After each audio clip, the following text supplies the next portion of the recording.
Friends, मैं भावना और again मैं हाजिर हूँ अपना साइकोलॉजी का चैप्टर 1 लेके।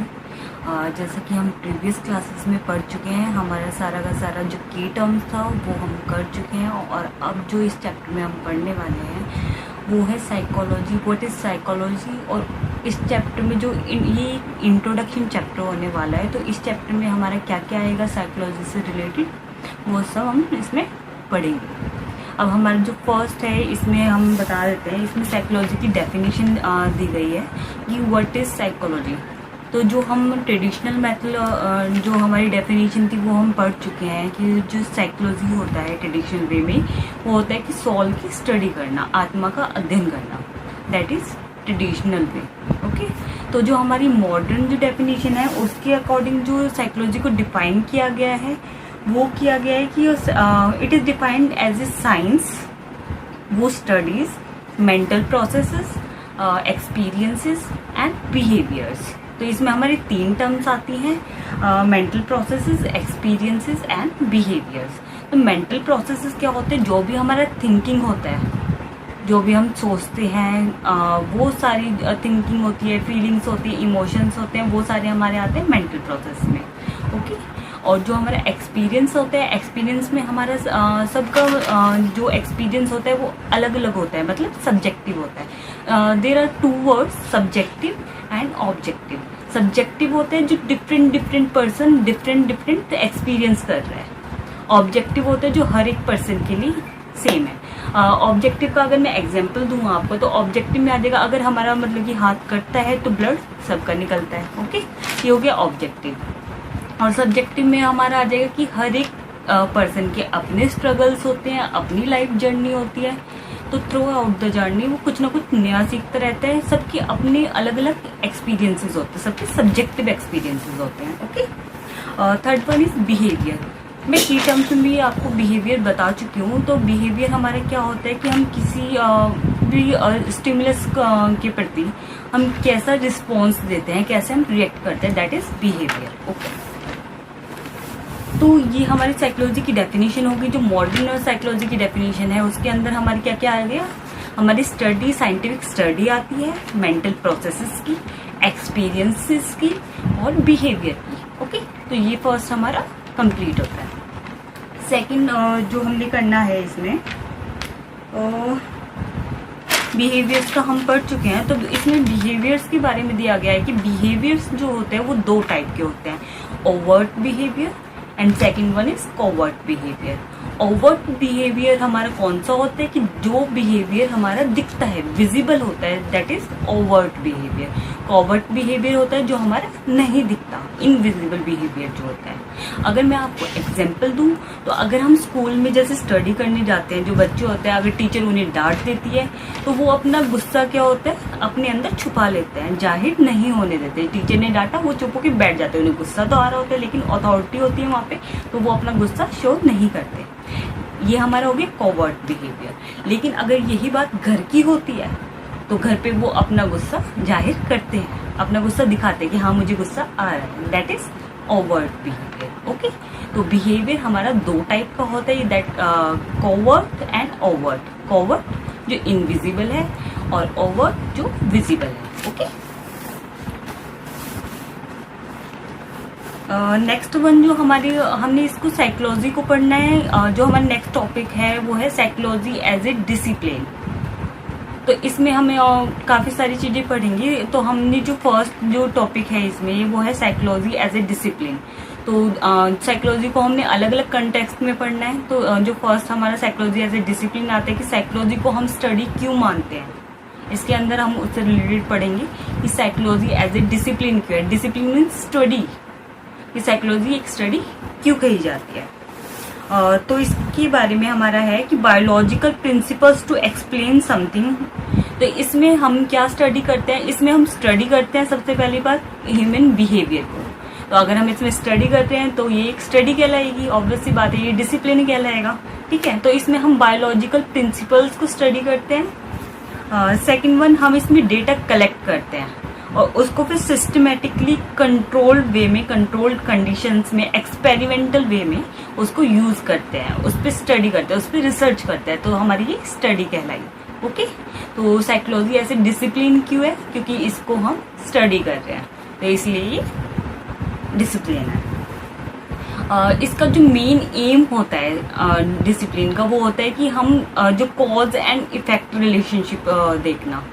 ओके, तो कॉज एंड इफेक्ट रिलेशनशिप कैसे होगा? एक एग्जांपल देती हूँ। जैसे कि एक एग्जांपल है कि हमें कॉफ़ी पीने से हमारी नींद भाग जाती है, हम ज़्यादा देर तक स्टडी कर पाते हैं।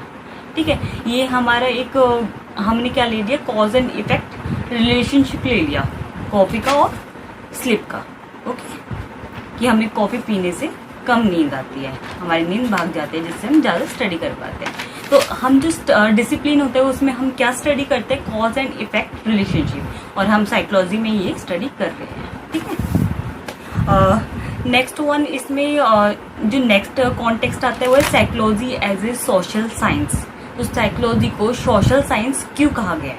तो साइकोलॉजी को सोशल साइंस इसलिए कहा गया है कि साइकोलॉजी को हम सोशल कॉन्टेक्स्ट में भी पढ़ते हैं। तो हम इसको सोशल कॉन्टेक्स्ट में कैसे पढ़ा जाता है?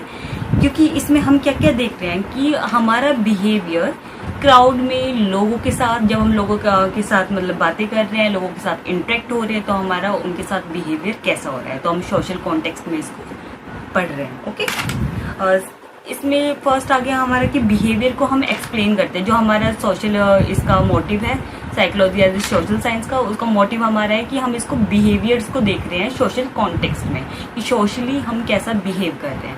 ठीक है, सेकंड हम इसमें देख रहे हैं कि interaction between culture, social and human, कि अलग अलग कल्चर्स के इंसान से जब मतलब कि हम मिलते हैं तो हम कैसे रिएक्ट करते हैं।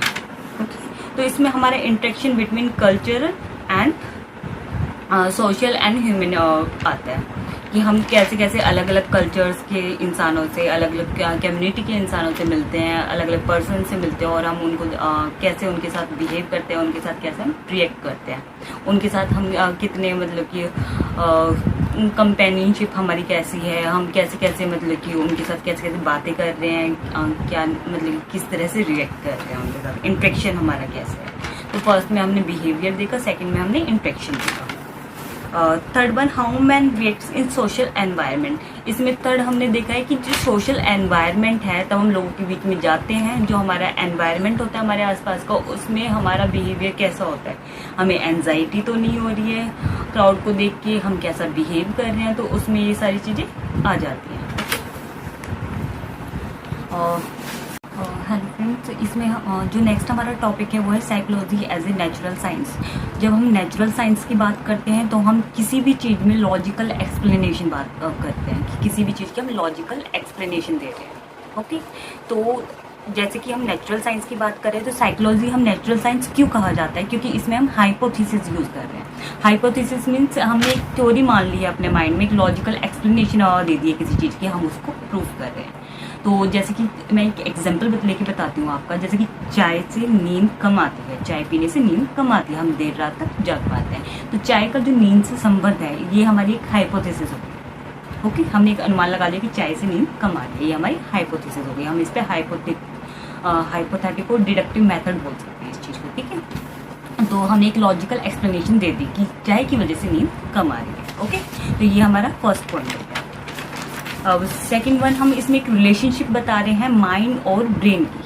जो हमारे ट्रेडिशनल साइकोलॉजी हम स्टडी करते थे उसमें हमारा कहते थे कि माइंड और जो ब्रेन है उसका आपस में मतलब कि संबंध है, वो एक ही चीज़ है। लेकिन जो हमारा मॉडर्न जो साइकोलॉजी है उसमें हम स्टडी करते हैं, उसमें हम कहते हैं कि माइंड और ब्रेन दो अलग अलग सेपरेट एंटिटीज़ हैं, रिलेटिव है एक दूसरे से, ठीक है, लेकिन सेपरेट है। ओके, तो माइंड अलग है लेकिन और ब्रेन अलग है। ब्रेन हमारा फिजिकल स्ट्रक्चर है और माइंड जो हम सोच रहे हैं, हमारी थिंकिंग है, इमोशंस है, फीलिंग्स है, उसको हम माइंड बोल रहे हैं। माइंड उसके अंदर होता है, लेकिन जो हमारा ब्रेन होता है वो हमारा फिजिकल स्ट्रक्चर होता है। ओके, तो एक पर्सन जिसका हाथ कटा हुआ है, हमने एक एग्जाम्पल लिया है यहाँ पे कि एक एथलीट है, एक पर्सन है जिसका हाथ कटा हुआ है, लेकिन जो उसका माइंड है, उसका जो ब्रेन है, वो उसको अभी भी क्या फील करवा रहा है, उसका माइंड उसको फील करवा रहा है कि तुम्हारा जो हाथ अभी भी है, तुम मतलब कि कप उठाने के लिए उसको बढ़ रहे हो या फिर कोई भी गर्म चीज़ को हाथ लगाओगे तुम्हारा हाथ जल जाएगा। ये तुम्हारा माइंड करवा रहा है तुमसे कि तुम अभी भी उन सब चीज़ों को फील कर पा रहे हो, लेकिन तुम्हारा हाथ नहीं है। ओके, तो हमारा जो ब्रेन जो सिग्नल्स भेजता है कंटिन्यूसली, वो हमें मजबूर करते हैं ये सारी चीज़ होने पर। तो जब रिसेंटली हमारे साथ कोई ऐसी घटना घट जाती है तो हमारा ब्रेन लेकिन हमें सिग्नल भेजता रहता है कि तुम ये चीज़ करो। तो हमारा जो ब्रेन है और जो माइंड है वो एक दूसरे से लिंक है। ब्रेन हमारे सिग्नल्स भेजता है और माइंड हमारा सोचने पर मजबूर करता है। ओके, तो ब्रेन जो है वो हमारा स्ट्रक्चर है, फिजिकल स्ट्रक्चर्स है, और जो माइंड है वो हमारी फीलिंग्स है, इमोशंस है, थिंकिंग है। तो इस तरह से ये एक नेचुरल साइंस है, क्योंकि हम इसमें लॉजिकल एक्सप्लेनेशन दे रहे हैं। ठीक है, अब जो नेक्स्ट हमारा टॉपिक है कि popular notions about the discipline of psychology, कि जो नोशंस मीन्स कुछ लोगों ने साइकोलॉजी को क्या सोचते हैं उसके बारे में, क्या क्या बातें कही हैं, सच भी हो सकती है, नहीं भी हो सकती है। ठीक है, उनकी अपनी धारणाएं। नोशंस वैसे बेसिकली ये होती है कि लोगों की क्या क्या धारणाएं हैं इस बारे में। तो ये कम्प्लीटली ट्रू नहीं होते हैं, ये पार्टली ट्रू होते हैं। तो सबका अपना अपना एक्सपीरियंस होता है, कुछ सही भी हो सकता है, कुछ गलत भी हो सकता है। तो उनके अकॉर्डिंग उनका एक्सपीरियंस ट्रू होता है। दूसरे जब तक उनको वो चीज़ें ना पहुँचाएं, उन तक सच्चाई ना पहुँचाए, वो यही समझता है कि हमने जो एक्सपीरियंस किया है वही सत्य है। जैसे कि मेरे को एक एग्जांपल याद आ रहा है इसमें, कि एक बच्चा, छोटा बच्चा होता है, वो ये देखता है कि वो मदर डेयरी से दूध लेके आ रही है उसकी मम्मी। तो वो अपनी मम्मी से मतलब कि पूछता है, मम्मी आप दूध कहाँ से लाते हो? तो उसने बोला मदर डेयरी से। तो टीचर उसको स्कूल में पूछती है कि बच्ची ये बताओ कि दूध कहाँ से आता है, दूध हमें कौन देता है? तो वो मतलब बच्चा कहता है मेरे मदर डेयरी देती है। लेकिन उसको लेकिन उसके एक्सपीरियंस के अकॉर्डिंग वो एकदम सही है। लेकिन हकीकत क्या होती है? गाय दूध दे रही है, भैंस दूध दे रही है, मशीनों में बन रहा है, जो स्टार्च वगैरह से बनता है उससे बन रहा है। लेकिन उसको जो दिख रहा है उसके एक्सपीरियंस के अकॉर्डिंग वो ठीक है। ओके, सबकी अपनी अपनी हकीकत होती है। लेकिन जो एक फैक्ट ये होता है जो तुम जानते हो, एक फैक्ट वो है जो मैं जानती हूँ, और एक फैक्ट होता है जो हकीकत में फैक्ट मतलब कि वो रियल होता है, जो ट्रू होता है। ओके, तो सबकी अपनी अपनी थ्योरीज होती है, अपने अपने एक्सपीरियंसेस होते हैं। When you go through a breakup with your girlfriend, तो कैसे कैसे तुम रिएक्ट करते हो, ये एक दूसरा एग्जाम्पल है कि जब तुम अपनी गर्लफ्रेंड के साथ तुम्हारा ब्रेकअप हो जाता है तो तुम कैसे कैसे रिएक्ट करोगे। तो एक ये हो सकता है कि यार तुम उसको लेट गो कर दोगे और नई गर्लफ्रेंड बना लोगे, एक ये चीज़ हो गई। तो तुम्हारा एक्सपीरियंस क्या है? कोई बात नहीं, एक जाएगी एक आएगी, कोई बात नहीं। और एक ये होता है कि गर्लफ्रेंड के साथ ब्रेकअप हो गया, वो फूट फूट के रो रहे हैं कि यार मेरे साथ तो पता नहीं क्या हो गया, वो मतलब सदमे में जा रहे हैं, देवदास बने हुए हैं। तो अलग अलग एक्सपीरियंस है, किसी के लिए वो चीज़ मैटर नहीं करती, किसी के लिए बहुत मैटर करती है ना। तो ये हमारा जो नोशंस थे वो हैं कि सबकी हकीकत अलग अलग होती है। कुछ लोग मानते हैं कि जो एस्ट्रोलॉजर होते हैं, जो मतलब साइकोलॉजिस्ट है वो एस्ट्रोलॉजर होते हैं, वो हमारे मतलब कि बारे में कुछ भी बता सकते हैं, बट ये हकीकत नहीं होती। कॉमन सेंस में और मतलब कि साइकोलॉजी में और एस्ट्रोलॉजी में, तीनों में अंतर होता है। एक कॉमन सेंस हमारा, जैसे कि कुछ लोग कहते हैं कि अरे साइकोलॉजिस्ट क्या करेंगे, ये तो मैं भी बता सकता हूँ कि थोड़ी देर में मतलब मेरी बहन को गुस्सा आने वाला है या इस चीज़ पे वो ऐसे रिएक्ट करने वाली है। ठीक है, तो वो होता है कॉमन सेंस कि तुम्हारी इस चीज़ का रिएक्शन ये होगा। लेकिन जो साइकोलॉजिस्ट करते हैं वो क्या करते हैं, जो तुम्हारे मन में जो दुविधा चल रही होती है, तुम क्या मतलब कि तुम्हारे अंदर क्या चल रहा है क्या नहीं, अगर तुम उन्हें थोड़ा सा बताते हो या वो तुम्हें देख कर ये तुम्हें जज करते हैं कि हाँ भाई तुम इस परेशानी से इसलिए परेशान हो और इसको ऐसे सॉल्व किया जा सकता है। ओके, तो वो साइकोलॉजी होती है। एस्ट्रोलॉजी में हम क्या करते हैं, हम प्रिडिक्ट कर लेते हैं, हम प्रिडिक्शन करते हैं इंसान के बारे में, उनकी कुंडली के थ्रू, उनकी मस्तक की जो रेखाएं होती हैं उनके थ्रू, हस्तरेखाओं के थ्रू। ओके, तो तीनों में डिफरेंस होता है। तो कॉमन सेंस, साइकोलॉजी और एस्ट्रोलॉजी में तीनों में फर्क होता है। नेक्स्ट वन हमारा है इवोल्यूशन ऑफ साइकोलॉजी। तो ये हम नेक्स्ट क्लास में पढ़ेंगे, क्योंकि ये थोड़ा सा लंबा है। तो मैं चाहती हूँ कि आप जो नेक्स्ट पार्ट जो मैं बनाने वाली हूँ इस वीडियो का, आप उसमें ये पढ़ें, क्योंकि ये थोड़ा सा लंबा रहेगा और थोड़ा सा मतलब बोरिंग भी होने वाला है। तो आज के लिए सिर्फ इतना ही, हम नेक्स्ट क्लास में मिलते हैं। ओके, धन्यवाद, बाय बाय।